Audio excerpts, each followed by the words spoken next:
Hey everyone, welcome back to HM Plays. Today we've got a fresh update on Dying Light the Beast with newly released patch 1.3. Whether you're co-oping with friends or soloing through the infected hordes, this patch brings some really interesting changes. Let's dive in and see what's new. Alright, here's the quick patch overview. Patch 1.3 dropped on October the 30th. It's available across PC, Xbox and PlayStation. So what's the main focus? The devs at Techland are adding new enemy behaviors, fresh weapon execution animation, a collab event, and a whole raft of bug fixes, quality of life, and balance adjustments. Let's break each one of those down. First up, new human enemy behavior, surrender. One of the standout new features, melee weapons enemies now have the ability to surrender when you draw a firearm. That's right, if you aim at them, they might drop their weapon and give up, rather than just dying. The idea is to make human enemy combat more reactive and dynamic. It adds a new layer. Do you press the advantage or show mercy? Do you accept their surrender or don't trust them?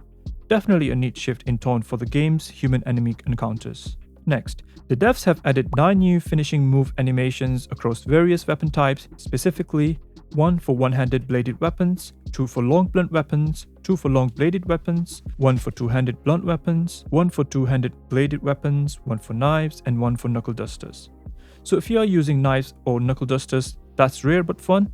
Expect a fresh, brutal finisher. Game's been all about melee versus zombies, so that's a cool animation boost. Of course, beyond the flashy features, the patch also covers a lot of behind-the-scene work, progression and game logic fixes. Fixed a blocker in the mission, precious cargo. Fixed players getting stuck or unable to move after disabling gas cylinders in chain reaction. Fixed respawning outside mission areas in co-op, improved AI behavior, for example, volatile enemies in what lurks beyond the pine, and more such as inventory inconsistencies, terrain clipping, etc. In terms of performance and stability, they have fixed various crashes across platforms, improved stability during long gameplay sessions, nice for co-op, addressed FPS drops in co-op mode, so if you've had performance issues with friends in multiplayer, this is a big plus. Graphical UI audio improvements, lighting and visual artifacts fixed, UI responsiveness improved especially on 4K display, audio and subtle sync fixes, translation errors fixed, so they're cleaning up some of the polish after launch. Always good to see. In terms of balance changes, the amount of loot has been increased, especially oxidizers, reduced cost of wiring used for crafting, upgrading weapons. Vendors now stock more craft parts late game. Survivors in encounters are now more resistant to hits, so it makes them more challenging. These changes should help make the progression smoother, more loot, cheaper upgrades, but also ramp up challenge in some fights. It's a nice balance. So this is patch 1.3. Let's move on to the next update. The collaboration event, Dying Light the Beast PUBG Mobile event. There's a collab happening starting October the 31st until November 21st. Here's how it works. Join the crossover quest in the event menu after finishing the Power Gambit main mission to unlock the new rewards. Rewards include the airdrop finder, card skin, killing pan, yes, a nod to PUBG's pan, battle royale bat, marked man outfit, gear items that boost XP, headshots, firearms, damage, etc. There's also a battleground keychain weapon charm that helps increase your chances for decapitating, dismembering, destroying limbs. So if you've ever been a fan of PUBG style humor, gear, this crossover is a fun bonus on top of the base game. And here's the fun part, the community challenge for week 3 of the 11-week series. It's all about sharpshooting. Let's break it down.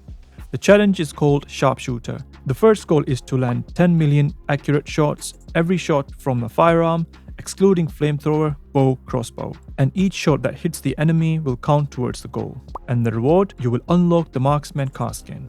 Goal number 2, land 20 million accurate shots and your reward will be bullseye, likely a special weapon or skin. The duration of this runs from 30th of October, starting today, until Thursday, 6th of November. And remember, the rewards will not appear in your stash, they will be distributed at the end of the challenge. So what do I think about patch 1.3 so far? The new content and mechanics in patch 1.3 shows that the devs are listening to the player feedback, loot, upgrade costs, stability, human-enemy interaction, etc. The crossover event adds a bit more fun, flavor, and extra incentive to keep playing beyond the main story. And finally, the community challenge system, Call of the Beast, is a clever way to keep players' base engaged.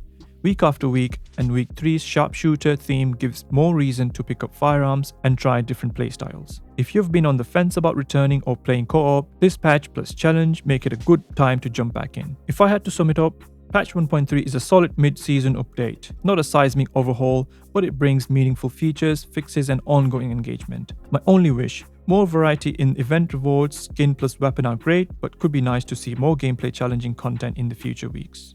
Alright everyone, that wraps up everything we know so far about patch 1.3 and week 3 of the Call of the Beast challenge for Dying Light the Beast.